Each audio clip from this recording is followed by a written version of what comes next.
Baik,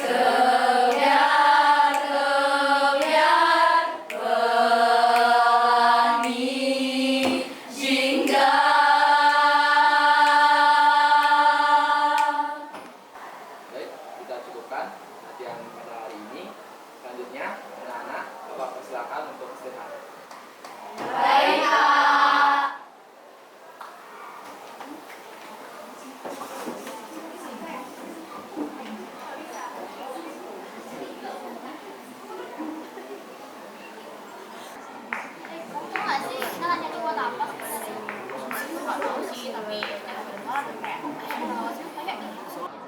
Oke, permisi Pak. Ya, silakan Fania.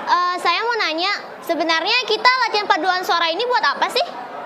Jadi, mengapa Bapak mengajak kalian untuk berlatihan paduan suara pada hari ini? Yaitu untuk mempersiapkan diri untuk kita nanti memperingati Hari Pahlawan, tanggal 10 November. Itu Fania.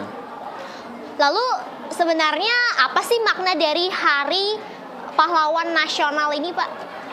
Jadi, kenapa kita itu memperingati pada setiap tanggal 10 November itu memperingati Hari Pahlawan? Agar kita itu tetap bisa mengenang bagaimana jasa para pahlawan yang telah berjuang untuk memerdekakan bangsa Indonesia pada zaman dahulu atau pada tahun 1945. Jadi kita di sini tetap bisa atau harus ingat perjuangan mereka yang telah berjuang untuk bangsa Indonesia. Pak, saya Ya. izin bertanya. Ya, silakan di sana. Bagaimana sih terbentuknya dunia pendidikan di Indonesia ini? Apakah Bapak bisa menjelaskan kepada kami? Jadi di sini Bapak akan ceritakan salah satu tokoh pahlawan bangsa Indonesia. Beliau adalah Ki Hajar Dewantara. Ia merupakan tokoh penting dalam sejarah dunia pendidikan yang ada di Indonesia. Ki Hajar Dewantara ini merupakan tokoh yang pertama kali mendirikan taman siswa untuk sebagai wadah para pelajar untuk bisa belajar dan agar bisa ikut terjun dalam perkembangan dunia pendidikan. Jadi Ki Hajar Dewantara ini merupakan satu tokoh yang sangat berkeinginan agar di Indonesia ini juga memiliki pendidikan yang layak dan memiliki pendidikan yang baik supaya bisa menyamai negara-negara maju yang lainnya. Perjalanan hidupnya itu begitu panjang. Ki Hajar Dewantara ngalah dia itu baru hidup langsung bisa mendirikan taman siswa. Banyak rintangan yang beliau hadapi untuk mewujudkan impiannya dia itu. Dan di sini Bapak ceritakan sedikit bangkitnya dunia pendidikan yang ada di Indonesia.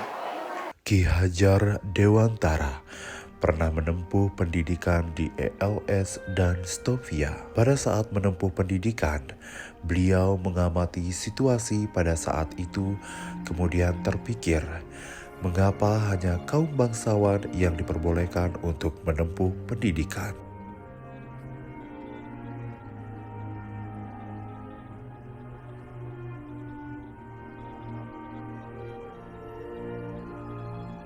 Setelah kembali ke Indonesia, Ki Hajar Dewantara membentuk organisasi Indej Parts dan menjadi salah satu tokoh dalam 3 serangkai. Saat bergabung dalam organisasi tersebut, beliau mencari cara untuk menegakkan keadilan dalam dunia pendidikan hingga menulis sebuah artikel yang berjudul "Andai Aku Orang Belanda".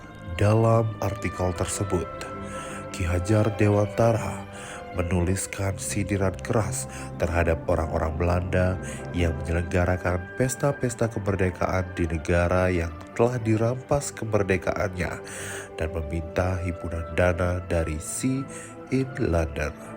Ki Hajar Dewantara mempublikasikan artikelnya dalam surat kabar The Express. Setelah menulis artikel tersebut, Ki Hajar Dewantara mendapat pelanggaran Undang-Undang Pers Kolonial Belanda yang menjadikannya ditahan di penjara kriminal Pekalongan.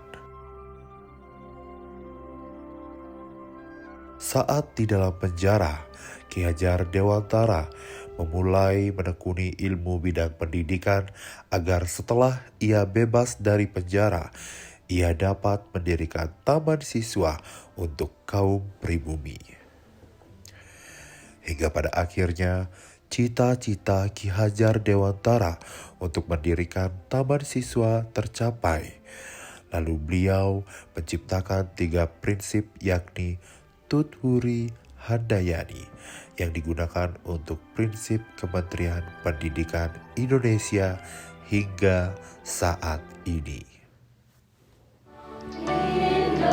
Indonesia, daerahku, putih tulangku, bersatu dalam semangatmu.